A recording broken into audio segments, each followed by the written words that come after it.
If you divide 260 by 52, you get 5. That's how many years I've been doing this show. My name is Phil, and you're listening to The Lip. Wow. 5 years. Let me just let that sink in for a second. 5 years. I've been doing this for 5 years. It's incredible to me to think that I've been writing notes and paying attention to things that I was doing on a regular basis, going back in my memory and reliving stories and things that I had done for my entire life, and I've been putting it on one platform or another, be it Spotify or now YouTube. But I've been doing it for 5 years, and I'm still doing it. It's crazy to think that that's what's been going on. It really is. I mean, I just I'm awestruck by the fact that I've been doing this for 5 years. Anybody who would tell me literally 5 years ago in 2021 that I would be sitting in the same place roughly the same time, because my first episode was recorded in mid morning, that I would be doing this in 2026. I really had no expectations of that whatsoever. I'm not gonna even lie. I'm really not. It's just amazing, and I'm still just sort of like shocked, stunned. Really, just I don't know. I don't know how to explain it, but except for the fact that, well, I truly did not expect to be doing this long, and I think that because of that, probably why I'm actually still doing it. Slight explanation. When you have in sometimes a thought in your head and you want to go ahead and try to do something, but you don't really see how it's going to play out, you just sort of do it and just kind of play it by ear and see how it goes. You have a limited expectation of exactly what it's going to be. And truthfully, my expectations, as I'm going to tell you when I get to the main event, were not very high. But they've definitely changed. And this has become a regular part of what I do on a day-to-day basis. Is I look around, I think about stuff that I'm about to put onto the show every day. It's just one of the things that I do. Do I come up with something that I'm going to use in a show episode every day? Not all the time. Sometimes there's stuff that's just not, in my opinion, show worthy. Other times there's things that are, well, a little bit too dark to want to talk about. Other times it's just, I might have already done it or talked about it or thought about it, and it just doesn't make any sense to re to rehash it. But having that as an experience to sort of use while I'm doing the show, it's something that, again, when I originally started, was not anything that I had intended to do. I never expected that I would be going through daily life and just sort of taking those experiences that I see and say, hey, you know what? That would be a really good idea for the show. Like, that was never, ever a thought in my head until probably 3 years ago. Before that, I was just drawing back to things that were in my past, things that were thoughts that were going through my mind. I wasn't focusing to the point where I was trying to say, hey, I think that I want to put that on an episode. It was never the way that I was going about my daily life. But like I said, about 3 years ago, 2 years into the show, I started doing that because, well, the show became part of my life. And it is part of my life. A very fun and interesting part, to say the least. Wow. To think that I've gotten people to pay attention. We're not going to the level of Joe Rogan, but hey, there are the people who do listen to it on a very relatively consistent basis, and I appreciate every one of them who do. All of you know who you are.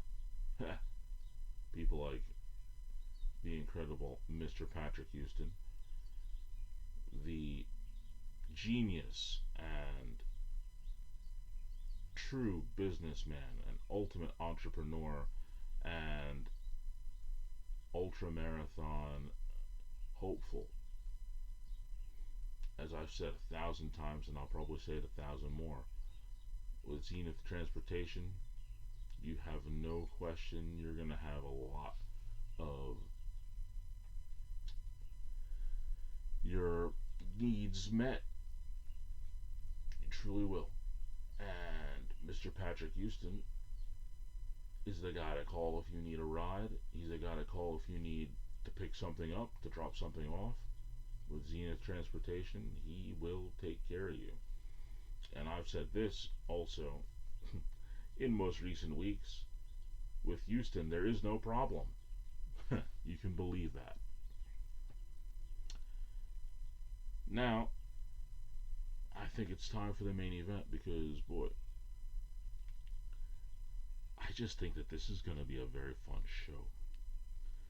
And I'm kind of excited to get into it because I like to sort of relive the what I've been doing and sort of, for me, the audience of one, it's going to kind of put it all together and it's going to make this entire experience of the lip sort of come together in my own mind.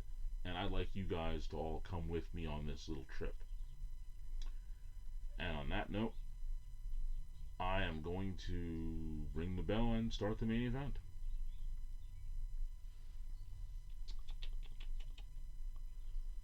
Without any question, the first place that I have to go when I talk about the show in general is the fact that I've mentioned it before and I will continue to mention it whenever asked or the idea pops in my head. Why did I start it? Well, simple answer, I was a radio major who did not complete my college experience. Just as I got to the point where I decided that being a radio major was what I liked and what I wanted to do, life happened and I was unable to finish. That was way back in 2000, 26 years ago. And at the end of the day, I sort of put that phase of my life behind me and I just simply said, well, it wasn't to be. Then, of course, the whole world started getting into podcasting somewhere around, I guess, I don't know, 2009, 2010 ish. I still wasn't a part of the party yet. For me, I didn't actually start listening to podcasts until about 2015 or 2016. Started listening to a few wrestling podcasts. And then I started listening to them when I was going to the gym in 2017. And it turns out that good old Mr. Patrick Houston, once again, the genius behind Zenith Transportation, had a really cool partner, Kevin LeBlanc, and they had a little podcast that they started together about anything technology. I believe it was Pat and Kev's Tech Hour. I listened to it as regularly as I could, and I really enjoyed what they were doing, and I thought it was a good thing because I am the farthest person from tech savvy, whereas these two guys, they're up on everything. So for me to actually take a few minutes to listen to what they had to say improved my knowledge.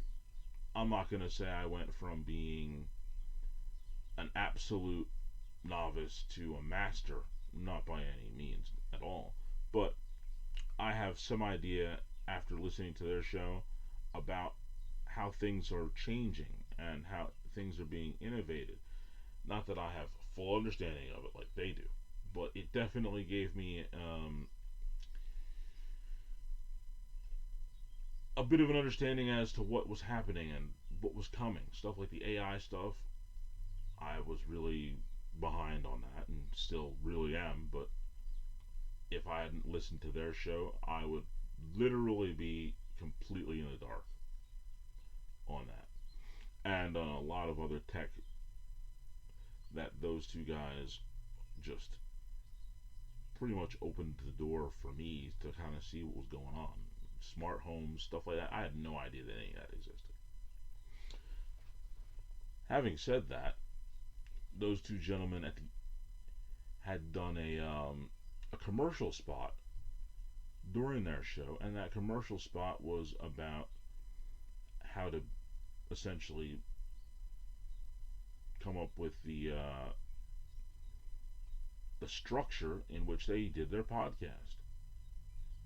Now, it was a different type of situation that they were using at the point, but it gave you access to the ability to edit your stuff and to be able to distribute it throughout a couple of different mediums so that you would be able to broadcast and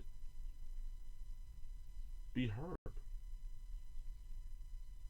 And it was a combination of things that made me say, hmm. And I mean literally, hmm.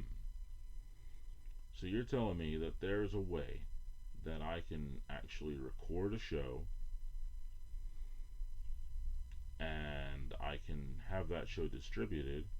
I can edit it, I can add stuff to it, I can do what I need to do, and this is for free. Sign me up. I already had the basic fundamentals. I understood how to develop a show, put segments together, write copy if I needed to. I understood how to make notes for what I wanted to talk about, and a lot of times I like to ad lib. My notes are very, very minimal. And if it wasn't for those two guys, I never would have even thought about doing a podcast because I didn't realize that it was as simple as it was to really start when I began. Now, granted, there are plenty of people who have $5,000 cameras, hundreds and hundreds of dollars worth of microphone equipment, pay entire staffs to do editing and such things like that. That's not what I ever did, and it's not where I'm at. Heck, the first several years, up until really this January 2026, I was doing all of my shows on my Samsung phone. Now I've upgraded ever so slightly to a Samsung tablet, but the concept is the same. Very, very minimal tech. That's just the way I do it. But those were my humble beginnings, and I'm still in humble mode as I'm moving forward.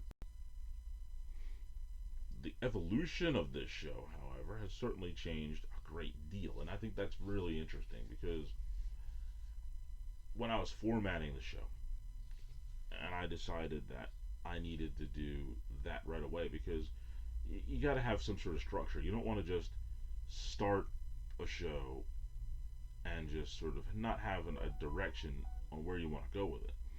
And so, first thing I did was I wrote up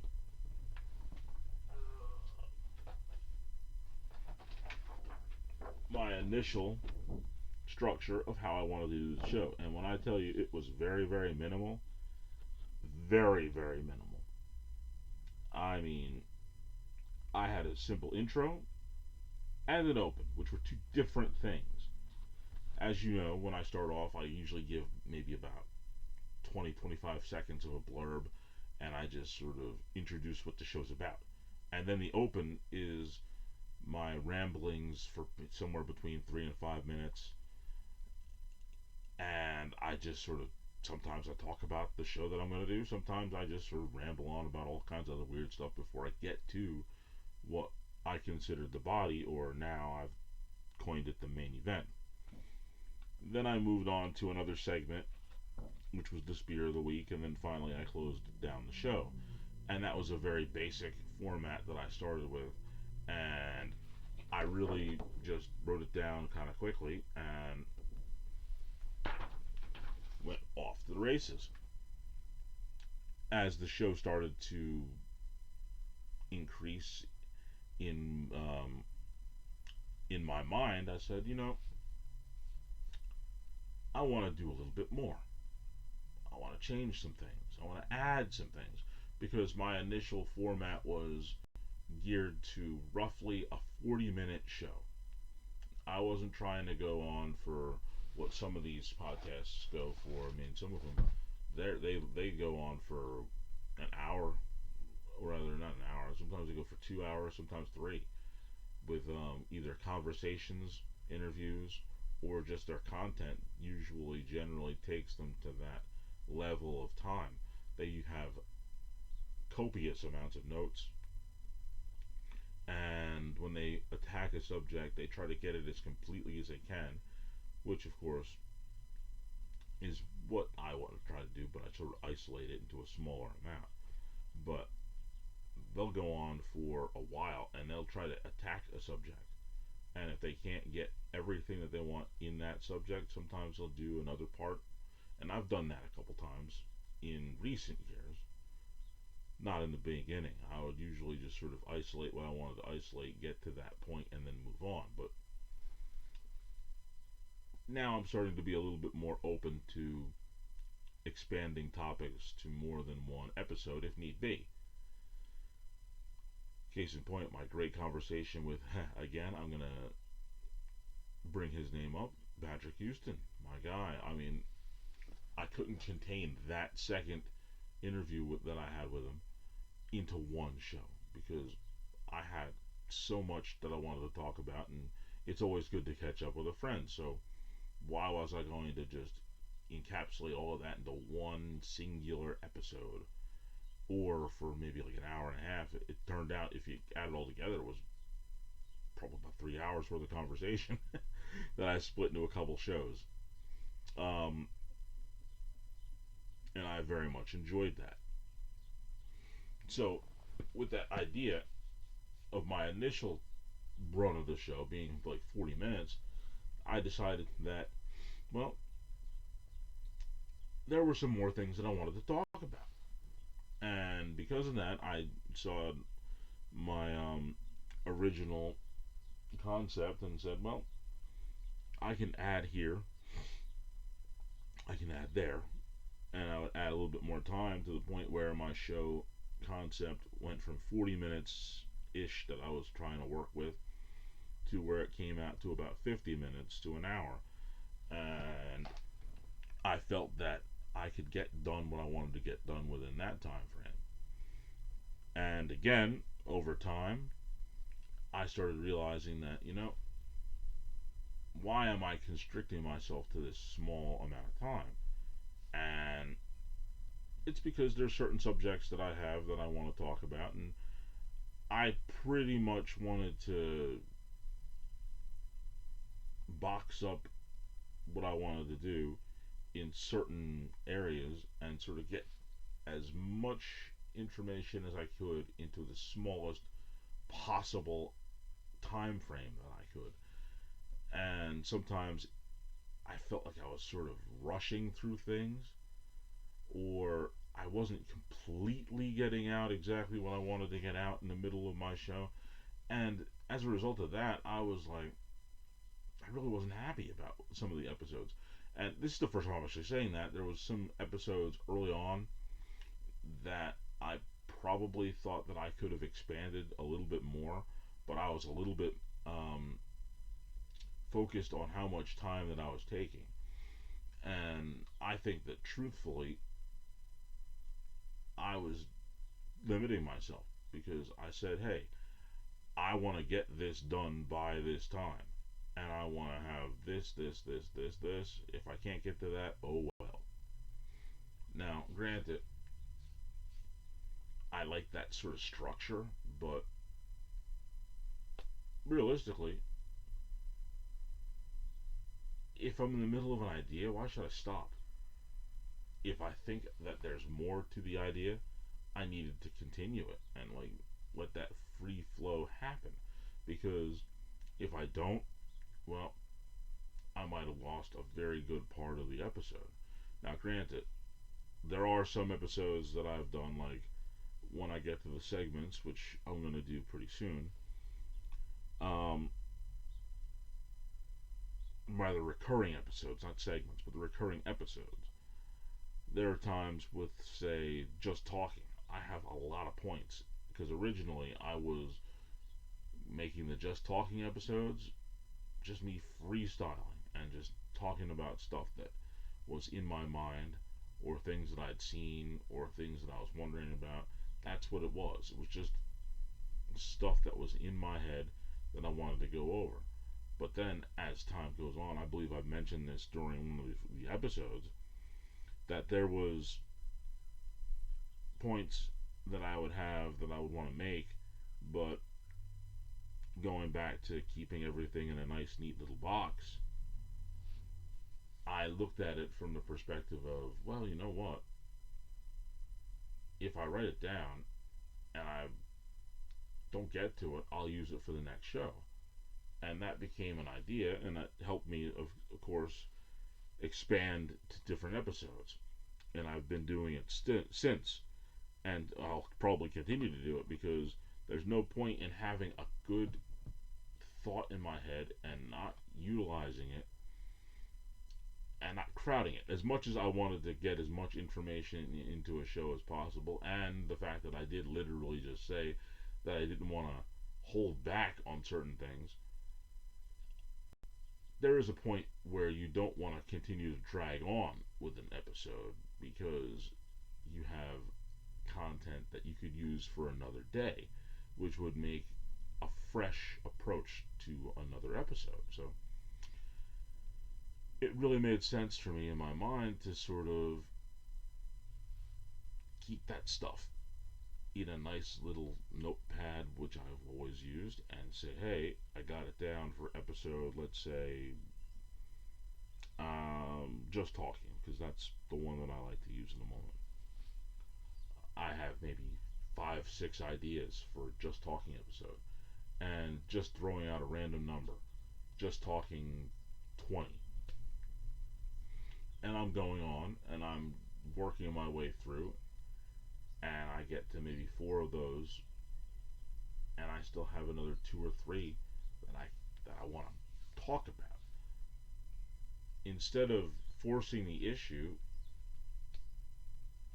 just move it to the next just talking episode. I still have all the information. I still remember the point that I want to get to. It just makes more sense to be able to give it its own life, its own time, and allow it to happen. And that's really one of the biggest things that I did as far as episodes, with trying to control the time. And I think that when I'm in the process of trying to control time like that, it gives me a full set of energy to go ahead and do the work on that other episode, as opposed to straining and trying to work it on one. Because, first of all, no matter what happens, when you're in the process of doing an episode and you have those notes and you're ready to move forward with what would be at least in my mind, an interesting thing to talk about, if you've just used all of your energy for that time on something else, you may not have the same passion or effectiveness when speaking about something that could be equally as interesting or more interesting. So it really is to the benefit of me and everybody who's listening that I would cut off the episode at that point and then move towards something else and let it go to the next segment. Or not next segment, but the next installment of that topic. Again, going back to just talking. Because of that, that's why I ended up expanding my show even further, and I sort of broke the that initial time restraint, which was 40 minutes, like I said, and I moved it out to 50 minutes. And then I said, you know what? I probably have enough gas in my tank to go 2 hours if need be. Between the thoughts in my mind and how I want to present the show, and I generally keep it within that range. And of course, when I do a show with guests, I give them as much time as I want. Like I said, Mr. Patrick's episodes most recently, two different shows, 3 hours, because there was just stuff that I needed to talk about, things that I wanted to hear from him, and it just worked out better that way. Now, to go into segments specific, this show has had different segments. Of course, two of my more popular segments are the Spear of the Week. That was one of the very first things that I ever came up with. And it was a great way to sort of recognize that there are things that people can do to drive me personally crazy. And there are times that you just need to get that out. More so verbally than physically. And in the process of doing that, I find it just entertaining for me, because when I see people doing things that just get me to that point where I go Red Hulk, it's fun to just sort of tell as many people as I can about how crazy that situation was and how I felt about the person at that time. And then I would be able to cast it to a side.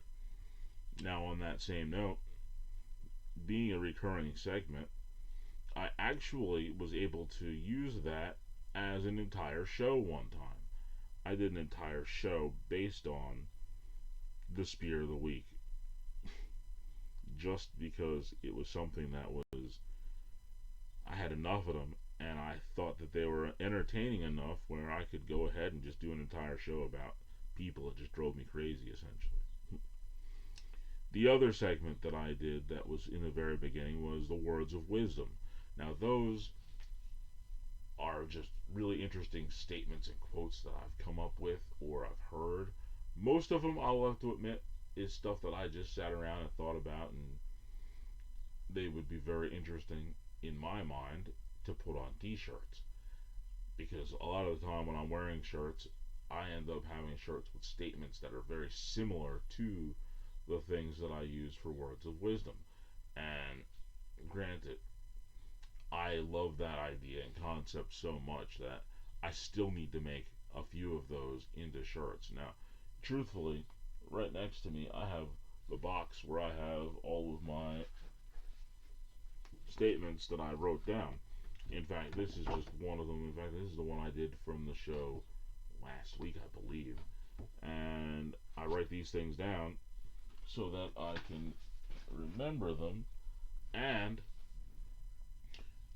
if the time comes when I start thinking about putting them on shirts, I have almost an insane number. Now, granted, I've done 260 episodes as of this show right now. On May 14th, 2026, as I'm recording this, it's coming out on May 16th, 2026.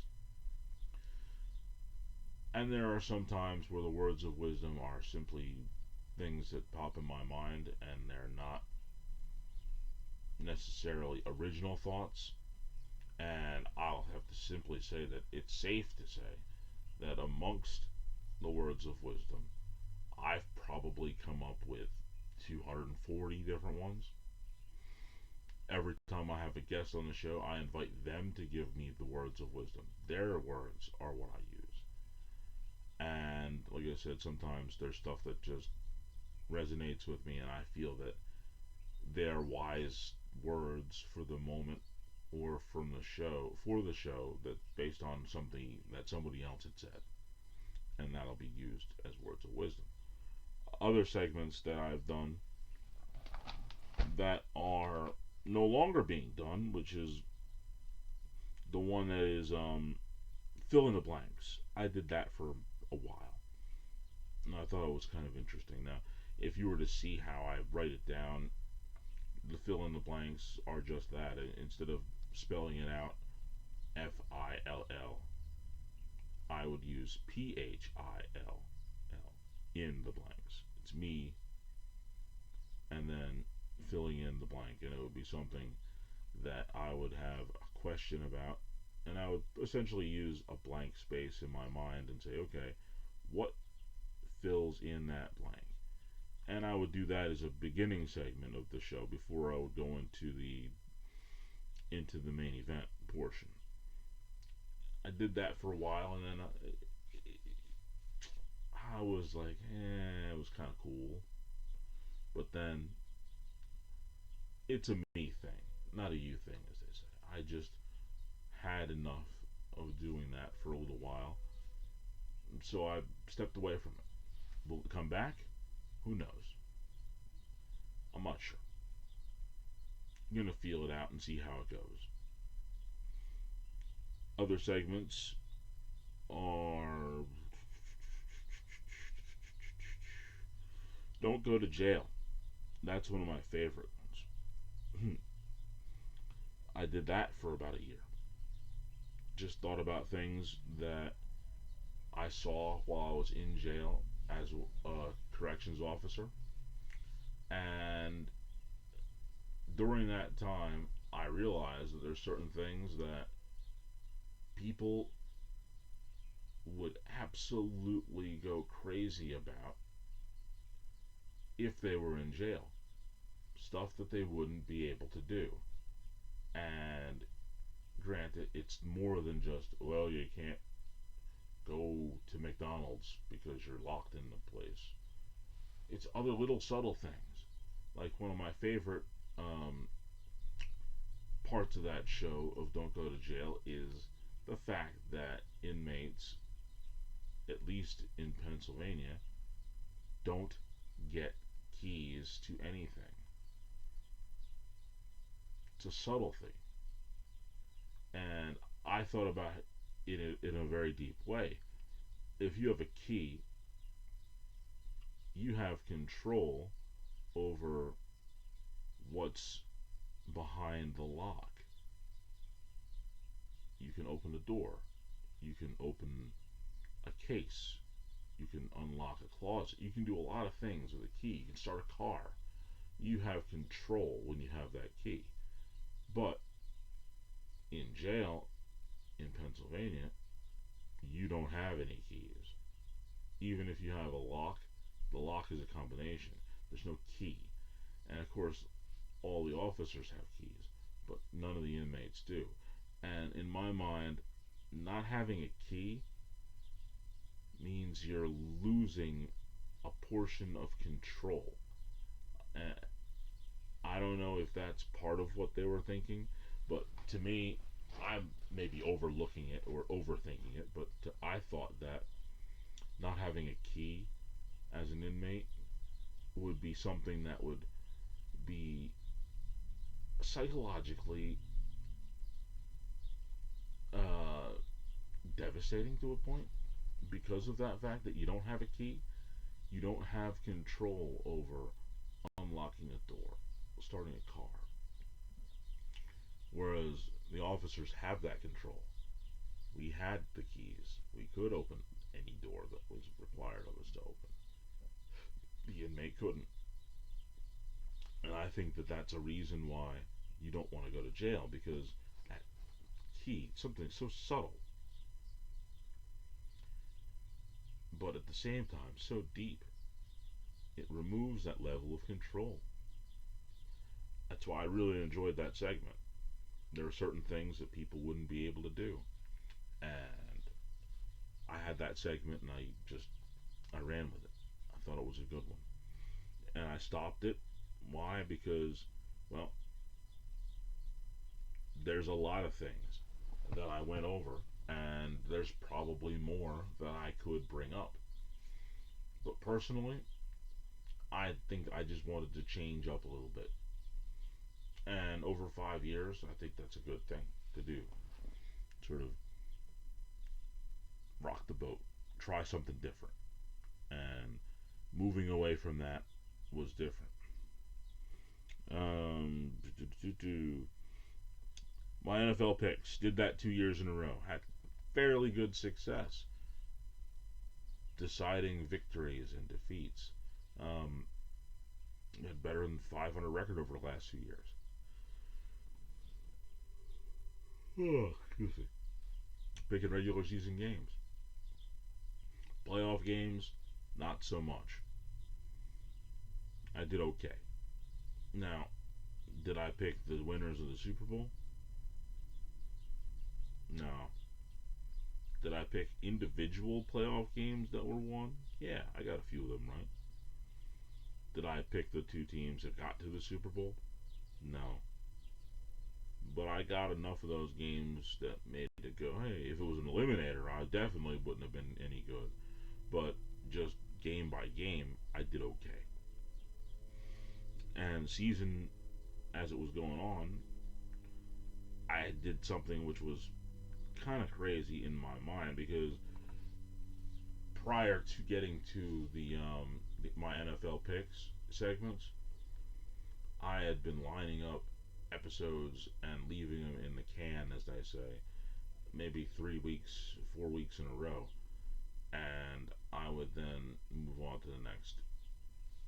But it's a lot harder to do when you're picking games and you want to try to get the results right, because realistically, if you go too far ahead, things change very, very quickly in professional sports, especially the NFL. It's not hard at all for somebody to get hurt in the regular season based on practice or the game itself. So if I were to say, which I did several times, pick games for the upcoming week, and then I would pick games for the next week, that's dangerous. And I would do that to the point where I would have to go ahead and say, hey, this is what we're going to do. I'm going to pick the games, the results of, let's say, week 2. This is what I think is going to happen in week 2. And then week 3 would come up. Now, in week 3, I would then tell everybody what my picks were and the results of actually what happened in week 2. And then I would give my best estimates for what's going to happen in week 3. And I would move on like that. And of course, because I was doing it in that way, I wasn't really able to do shows in a way where I could really stack them up, because I would then be using my crystal ball and going out further in the future than what I would actually be needing to do. And because of that, my picks would be off by a lot if I wasn't careful. Because let's say I picked games using the week 2 example. I had week 2, now it's week 3. I tell you what I thought was going to happen in week 2, and then I tell you what actually happened in week 2. Then I would give you my picks for week 3. Now, if I said this is what I expect to happen in week 4 and week 5, now during week 3, I would be like, hey, this is what I think is going to happen in 3, and I'm going to look into my crystal ball and say, hey, in week 4 and week 5, this is what's going to happen. Now, I would have no ability to be able to tell you what's going to happen, because when week 4 does come around and I told you the results of what happened in week 3 and I compared them to what I said, anything that could have happened in week 4 could be altered greatly by an injury, by weather, by anything. So my best uh, attempt to give you what I think was going to happen in week 4 would literally be a flip of a coin. And it just didn't work, so I couldn't stack up episodes. I literally had to do it week of. And of course, because of that, I'm debating whether I'm going to do it again this year, because I thought it was a lot of fun. I liked doing it, but depending on how busy I am, it kind of makes it hard to not stack up episodes. I'm not gonna lie to you. This summer, I'm probably gonna try to get myself 2-3 episodes ahead. That way, I have some time to do a lot of the other things that I need to do. But during football season, if I'm going to make those picks, it's just not going to work out so well unless I do it the week of. Which is why I'm questioning whether or not I'm going to do the picks again. More likely than not, I might just get unlazy and actually do it. But if I do get lazy, I'm not going to do any of the season because it wouldn't make any sense. So I have to really decide sometime around August if I'm going to dedicate myself to actually doing the NFL picks or not, because that's a commitment on top of the commitment of doing the show itself. That's how those would go as far as the different little segments went. Now, one of my favorite parts of the show in general are my recurring segments. These things are what the show is really about, because they're the bread and butter. There's plenty of episodes that I do that are one and done, just one-offs. For example, things that I've mastered. That's just one show. Things that I love seeing. That's one show. Pi Day. Just so happens that March 14th was a Saturday when the show comes off. So I took advantage of the opportunity to do a show for that day. A specialized show. But the recurring episodes, those are the ones that the show pretty much runs around. And those episodes are the ones that really have what ties the show together. I mean, it really is. And some of the main focuses, now you gotta understand, like, this show has been, like I said, it's been 260 episodes. Now, as far as those recurring shows go, of the 260 episodes, of course I didn't do the math until right now, I have, let's see, of the recurring episodes,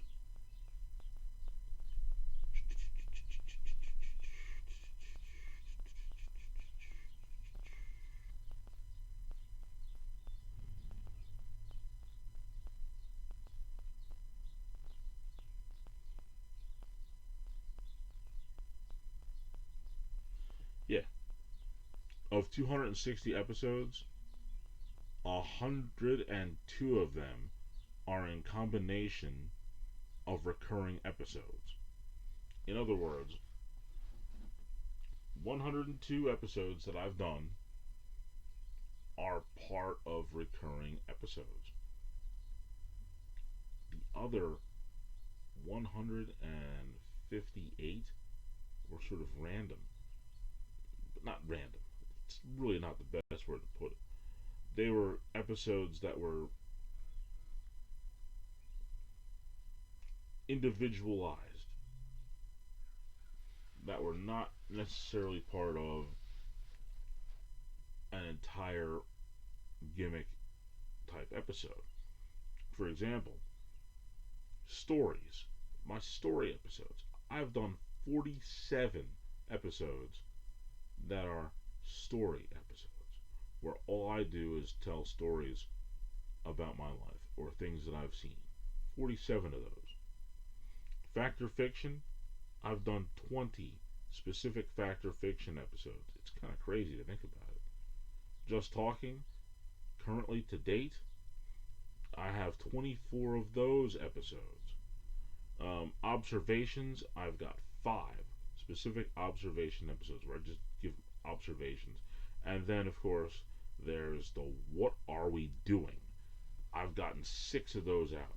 And trust and believe, there are more planned for each of those specific types of episode. And I do believe that if there was a glue that holds the whole show together, it's the consistency of doing those recurring episodes. That's where they're really my base. They really are. Story episodes, factor fiction, um, just talking, observation, and what are we doing? Those are really the base of my show. Not to mention, with honorable mention, I did 3 Mount Rushmore shows. So really, it's 105. And of course, the Mount Rushmore shows are episodes that are, again, they're a recurring type of episode where I do take 4 things and decide that they are the best 4 things, in my opinion, of a certain subject. And it is a recurring episode. Like, there'll be another Mount Rushmore episode. That's just going to happen. I don't know when it's going to be, but there will be one. And I've actually come up with a new one, which is something that's going to happen, I believe, if my memory serves me correct, because I'm into a new book now. Yeah. It's going to start next week. A new recurring episode. Now, how new this episode is, it's completely new. Something that I never even considered, or the concept of it was just totally insane to me, like when I thought of it. But I have already planned out 2 episodes of this type. Now, the real question is going to be, how many more are they going to be? I don't know. We're going to find out as of next week when I do my first one, which I'm going to record sometime next week as well, before it comes out. What is this newest recurring episode? Well, this newest recurring episode is going to be called, trust me when I tell you, it's funny, and I think it's interesting. Well, we'll find out if you think it's interesting or not. We'll determine whether or not it's going to recur. Dreams that I have had after eating late. Yeah. For some strange reason, in early January of 2026, I would eat a little bit late and I would have these crazy dreams. Like, a lot of them. Like, not even just, like, I'd go to sleep and have one weird dream and it'd be it.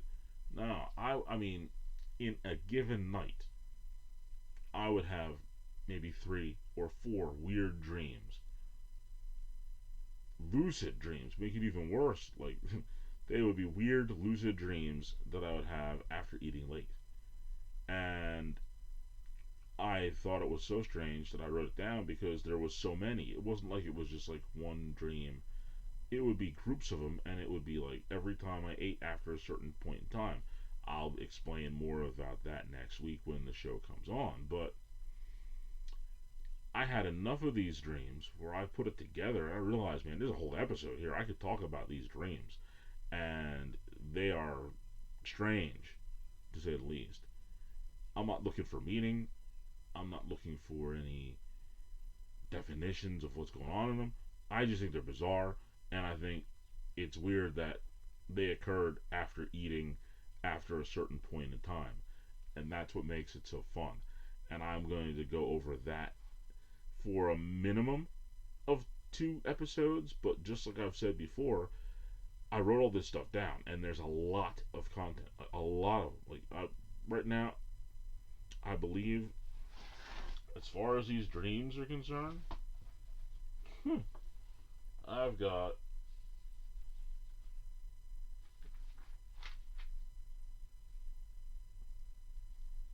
about 12 of them, and of those 12, they were over about 4 different nights.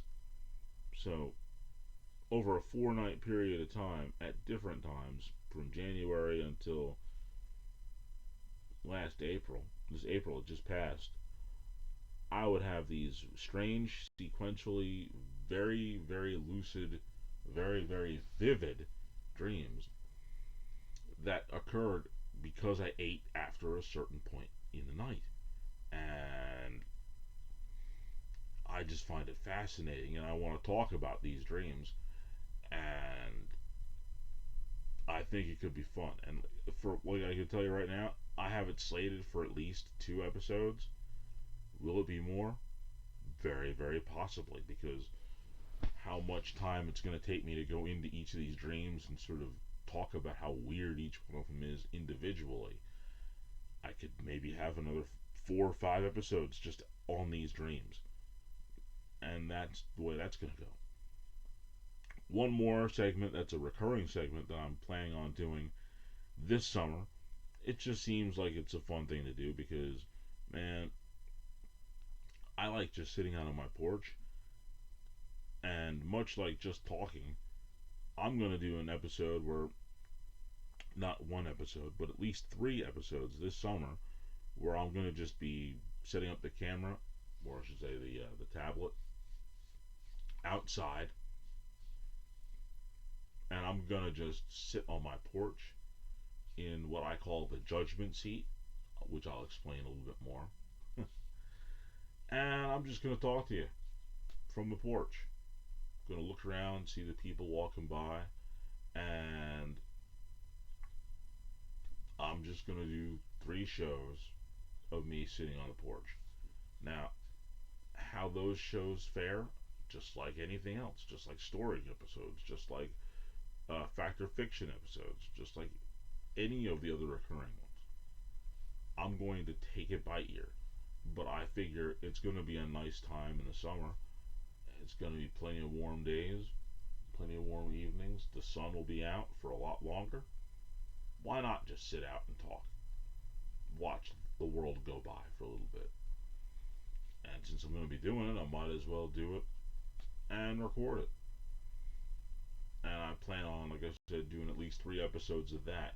And depending on how it feels, and hopefully the wind doesn't blow down my tablet and destroy it, God forbid I would lose my mind, I might do it in the summer of 2027 as well. All depends on how it goes. Now, I do think that this 5th year of the lip has been, or will be, a fun year, just as, for me, as fun and interesting as the other ones, with the exception of me doing the episode about COVID. Me having it. That was, of all the episodes that I've done, that's probably the one episode that I probably would much rather have not done. But again, during that time, I was very smart and didn't realize how important it was to stack up shows because I was sick for 3 weeks and literally wouldn't have been able to do a show if I wanted to. But fortunately enough, prior to me getting sick, I had recorded enough so that I had 5 weeks of episodes ready to go. So that I was absolutely able to cover for the episodes that I would have not been able to record because of being sick. It was a whole lot easier to just upload them as opposed to have to do the show and then upload it, because during that time there's just no way I could have done it. I was really sick for those 3 weeks. It got me bad. So I would so much rather have not had to deal with that, but it is what it is. An episode that I enjoyed to do. I mean, any of the ones that I do with my guests. And of course, my guests included, of course, Patrick Houston. I keep mentioning him probably more times in this episode than I have any other. And I think that, hey, I like to mention you because I know you're listening. But of course, I've had 2 episodes with my wife, 2 episodes with each of my kids, and I've had an episode with Yolanda, Patrick's wife. Great artist.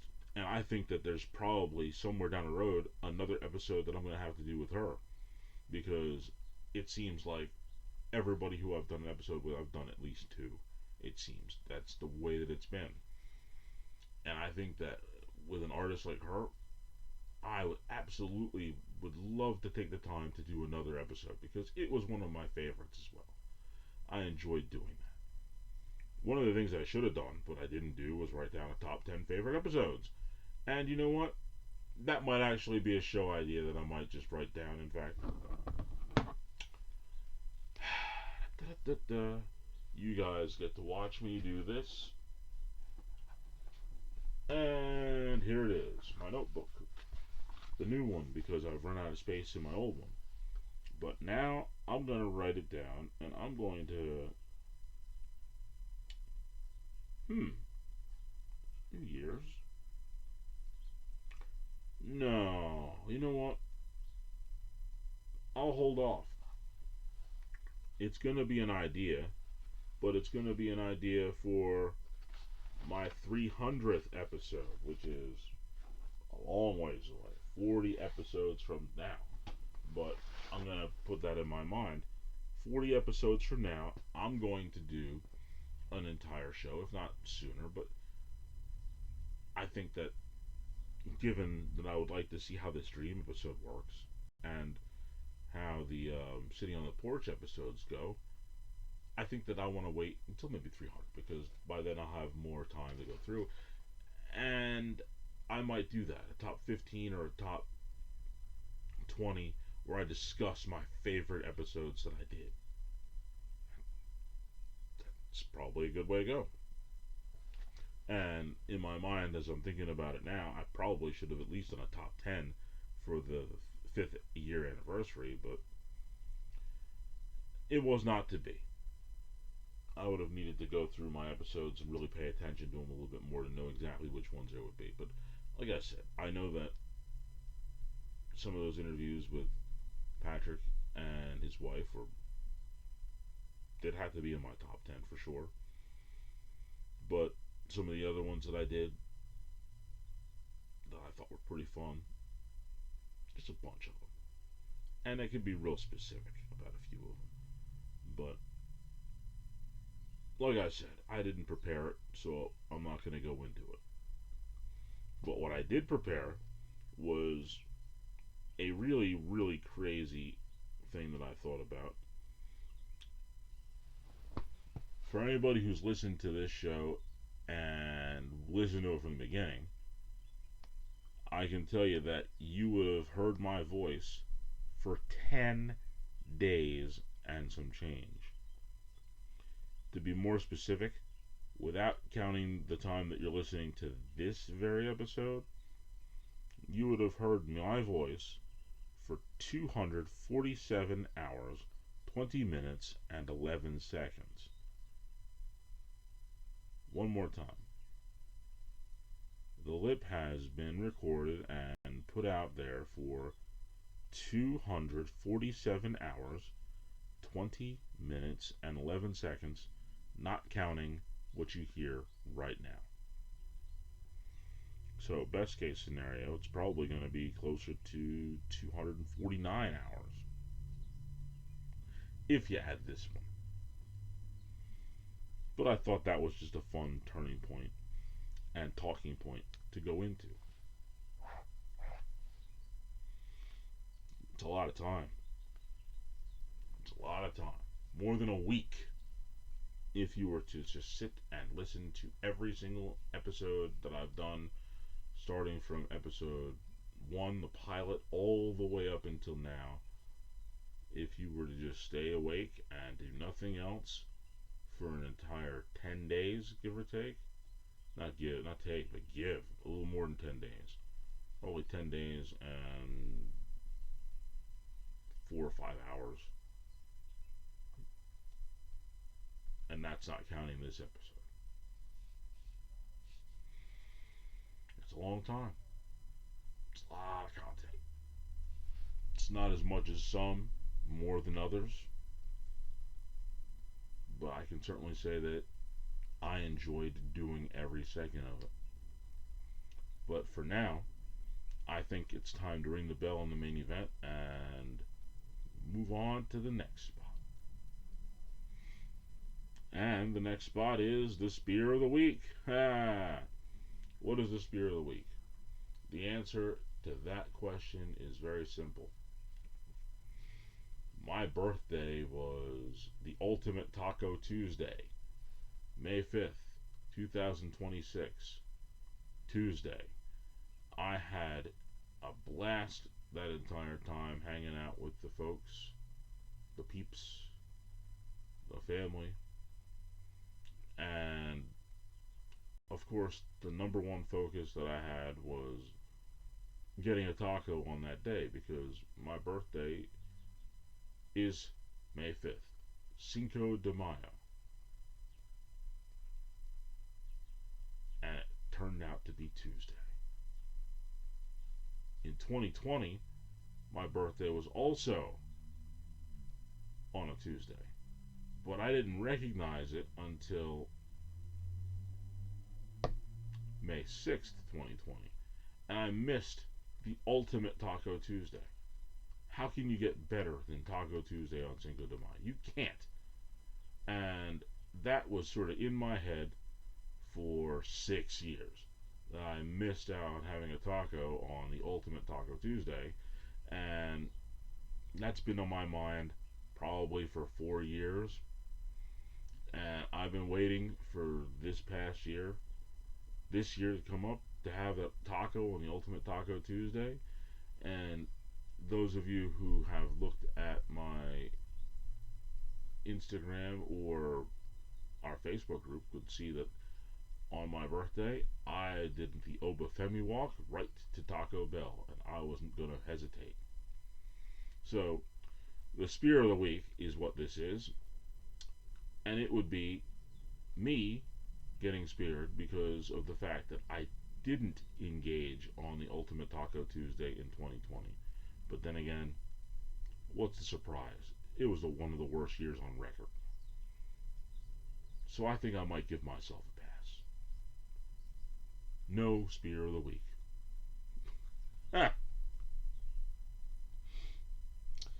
Now we're going to get to the question and to the what 3 things have in common.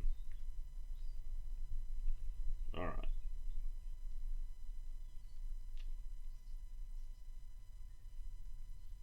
3 things that have in common.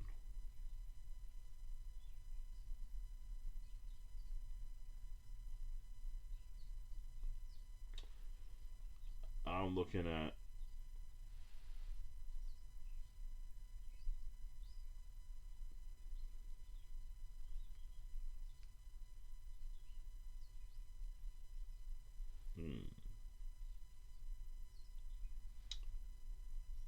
half Winchester, spread eagle, double Pinocha.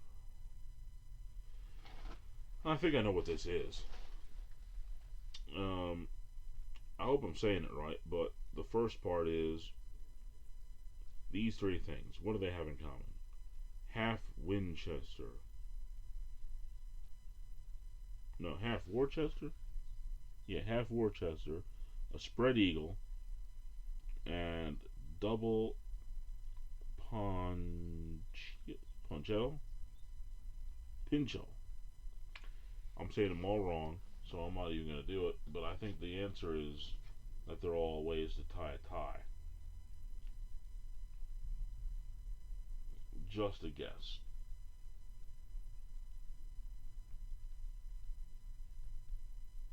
I did that one already, so we're not going to do that one again. But let me see if I'm right. I said half Worcester, spread eagle, and double.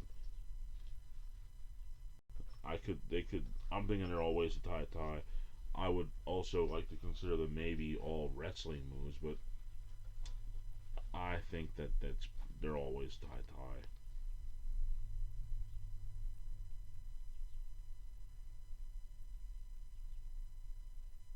Well, I was right about the wrestling moves because this weird one has three answers, and they're all three different things, which is even crazier. Like I knew that the spread eagle was a wrestling move, but this one is crazy. They're also splits in bowling, and they're also vaults in gymnastics. So you're talking about three things that have three things in common, not just one thing in common. So that one, I really don't like that one.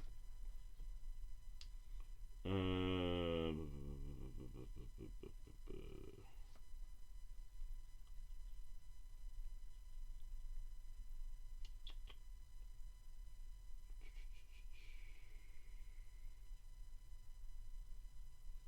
Here we go. Bram Stoker's Dracula, Air Force One, Lost in Space. What do those three things have in common? Bram Stoker's Dracula, Air Force One, Lost in Space. Well, it's probably got to do with the director. What it has to do with the director, I'm not exactly sure. But I'm thinking that they were all probably directed by the same person because I'm thinking the new Lost in Space, newer Lost in Space, and Air Force One are more modern movies, and then Bram Stoker's Dracula came back in 2000s. So I think they've been directed by the same person.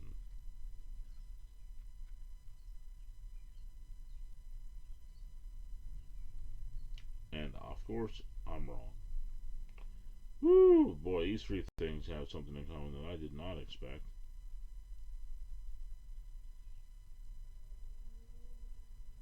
I'm really confused by that, but apparently these three things have three things in common again. Movies featuring Winona Ryder, Anthony Hopkins, and Gary Oldman. Boy, I picked the wrong questions this time. Confused myself. Very much confusing myself. Alright, let's go to the question.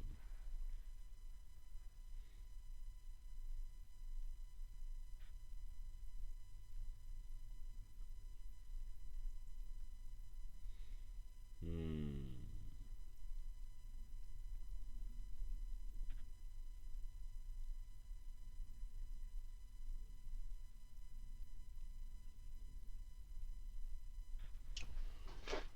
Here's a good one. What aroma or smell makes you feel alive? What aroma or smell makes you feel alive? And the answer is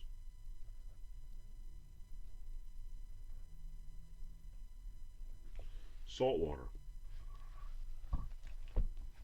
I can explain very briefly, but it's salt water. Most of my life, well, at this point in time, it's getting very, very close to not being most of my life anymore. It's kind of crazy, but yeah, we're getting to the point where a couple more years it'll be half my life, because I really moved into the Philadelphia area when I was 28, and I'm 48 now. So we're getting real close to the point where it's almost half my life, but it's still the majority of my life at the moment. Where I lived in Ocean County, New Jersey, between Barnegat and Manchester, and during those times I was very, very close to either the Barnegat Bay or the Atlantic Ocean. So the one thing that was in that just didn't even notice it, because going to Long Beach Island, going to Pebble Beach, going to um, Seaside, the one thing that I would always constantly not even recognize until I really moved into Philadelphia and was away from it for a while, was the fact that when you get, me personally, when I get to Tom's River and I'm getting past around that Hooper Avenue area, the air smells different. Just totally different.